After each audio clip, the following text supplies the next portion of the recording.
Assalamualaikum warahmatullahi wabarakatuh. Selamat siang, sore, malam, Tribuners.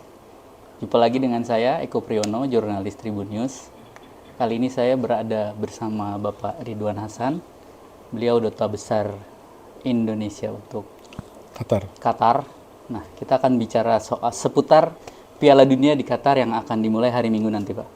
Pak, sebentar lagi akan mulai Piala Dunia bersejarah. Betul. Pertama kali di Timur Tengah. Ya. Dan pertama kali diselenggarakan di bukan bulan Juni-Juli, kira-kira gitu. Ya. Nah, apa yang terjadi di Qatar ini sendiri nih Pak, sampai hari ini perkembangannya? Terima kasih banyak Pak Eko. Tadi sudah dikenalkan nama saya Ridwan Hasan sebagai Duta Besar Republik Indonesia untuk negara Qatar. Pada bulan ini saya genap bertugas 2 tahun. Oke, selamat Pak. Terima kasih banyak. Sebelumnya saya bertugas di Dubai sebagai konjen Indonesia. Nah, sebagaimana kita ketahui, Qatar ini telah ditetapkan ya sekitar 12 tahun yang lalu sebagai tuan rumah Piala Dunia untuk tahun 2022.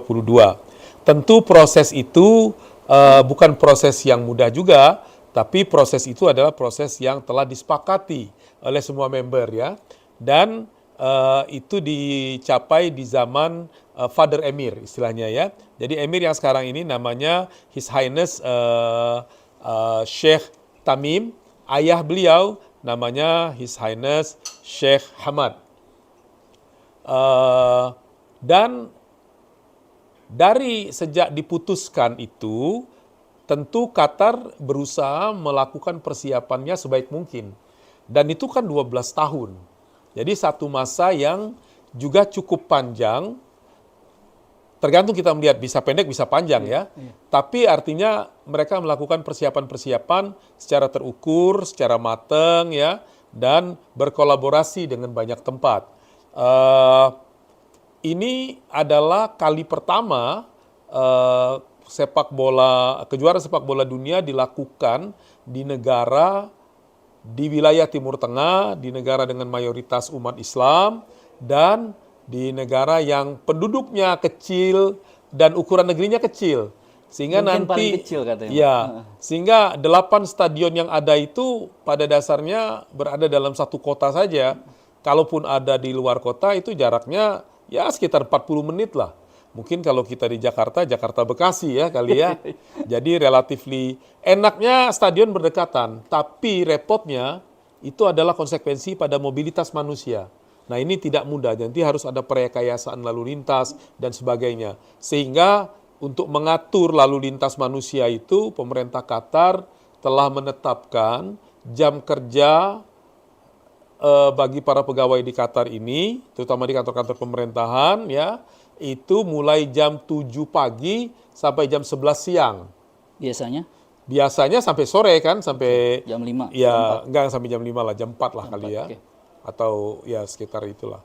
Nah, tapi juga 80% itu WFH. Jadi bekerja di rumah gitu loh. Jadi betul-betul yang pergi ke kantor, yang berkendaraan itu yang betul-betul tidak terelakkan. Nah, jadi agak mirip-mirip dengan zaman COVID ya. Banyak orang yang harus bekerja dari rumah. Nah, kemudian tentu fasilitas public transportnya juga telah mereka tingkatkan. Nah, bagaimana dia menyiapkan? Satu yang pasti membangun stadion. Telah dilakukan dengan baik. Ada 8 stadion tadi saya bilang, ada yang dibangun dari nol, ada yang melakukan perbaikan, ya penyempurnaan dari stadion yang ada. Kapasitasnya beragam, yang terbesar itu 80.000, itu di Lusail namanya. Kemudian yang kedua terbesar itu Stadion Al-Bait. Dan stadion-stadion lain itu berkisar antara 40 sampai 45.000 penonton. Nah, tentu tidak akan bisa menampung semua orang yang berminat datang. Diperkirakan orang asing yang akan masuk ke Qatar ini untuk menonton bola sekitar 1,2 sampai dengan 1,5 juta. Nah, bagaimana ini ada konsekuensi dong pada penginapan, ya, akomodasi, transportasi ya. Sehingga sekarang telah banyak bertambah hotel-hotel baru. Tapi tetap tidak akan cukup. Karena jumlah kamar itu kan sebanyak-banyaknya berapa lah ya. Akhirnya dibuka kesempatan untuk tinggal di rumah-rumah penduduk, di apartemen-apartemen dan sebagainya. Nah, sehingga ada pengaturan memang untuk memudahkan dan mengenali orang-orang yang akan masuk. Itu juga untuk bisa masuk Qatar orang harus punya tiket, ya, dan harus punya namanya Hayakat, ya, satu aplikasi yang harus dimiliki. Jadi bagi saudara-saudara kita ya yang dari Indonesia akan datang ke sini, ya buka aja websitenya, ikutin aja prosedurnya semua. Insya Allah tidak ada kesulitan ya. Yang penting Hayakat itu harus dimiliki.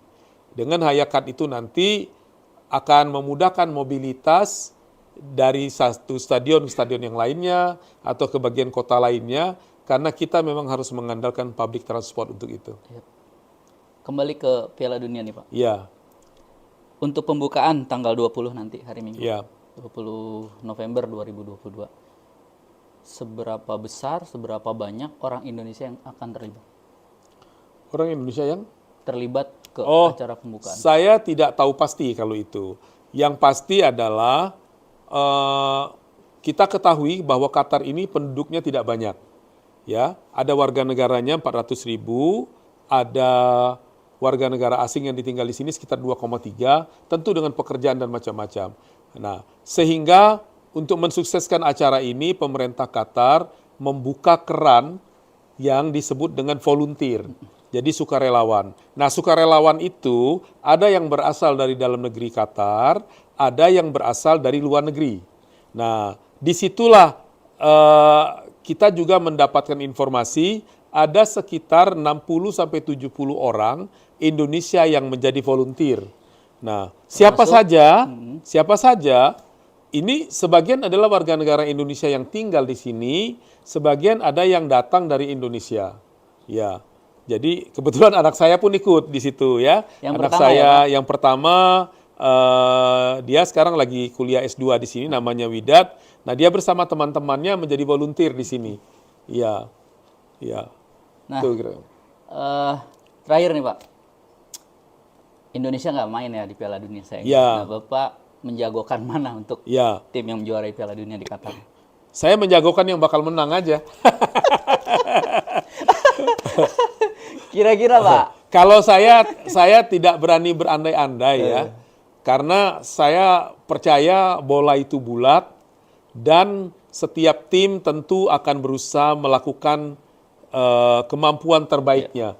Tapi pastilah dari sekian banyak itu kan papan-papan atasnya itu kan sudah dapat diduga. Tapi akan selalu ada saja kuda hitam. Orang tidak pernah bisa menduga. Ingat dulu ketika Korea menghajar Jerman. Iya kan?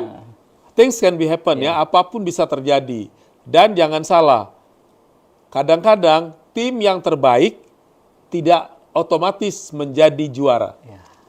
Jadi harapan kita tentu melalui pertandingan olahraga sepak bola ini dapat memberikan kontribusi terhadap perdamaian dunia, ya, karena disinilah kegiatan-kegiatan yang membuat hubungan antar negara itu tidak bersekat.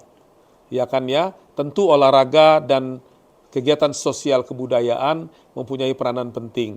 Mudah-mudahan ada kedewasaan dari setiap tim yang main dan kejuaraan ini sukses dengan jaminan keamanan yang baik dan pemerintah Qatar dapat sukses karena pemerintah Qatar pun melalui berbagai macam aktivitasnya bekerja sama dengan berbagai lembaga baik di dalam negerinya maupun dengan negara-negara sahabat. Dan kita ada di situ, ingat satu lagi, kita memang tidak masuk ke dalam 32 tim, tetapi Indonesia hadir dalam bentuk yang berbeda. Salah satunya kita menjadi volunteer bersama negara-negara lain, kita juga menyumbang kegiatan-kegiatan kesenian dan sosial budaya, ada tim angklung kita, baik yang berasal dari Qatar, warga Indonesia di sini maupun dari Saung Mang Ujo.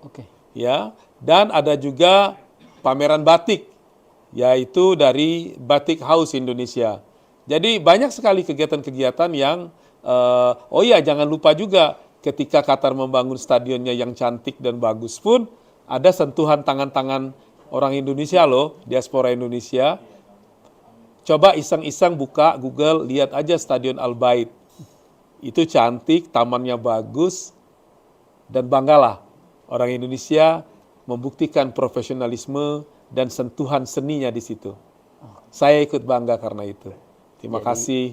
Teman-teman atau warga Indonesia patut berbangga ya Pak. Patut berbangga dong, iya. Oke, Tribuners, demikian obrolan saya bersama Pak Ridwan Hasan. Mudah-mudahan penyelenggaraan Piala Dunia di Qatar sukses. Ya. Volunteer dari tim Indonesia bisa menjalankan tugasnya dengan Iya. baik. Sampai jumpa. Satu pesan. Yap. Jangan lupa kalau melihat wajah saya lagi jalan-jalan di Jakarta, tolong disapa gitu ya. Ya. Jangan dikira saya orang asing nanti. Terima kasih. Orang Indonesia nih bukan. Oke. Terima kasih. Salam sehat, Salam sehat. dan salam kangen dari luar negeri untuk saudara-saudara di tanah air. Ya. Assalamualaikum warahmatullahi wabarakatuh. Assalamualaikum warahmatullahi wabarakatuh. Terima kasih sudah nonton. Jangan lupa like, subscribe, dan share ya.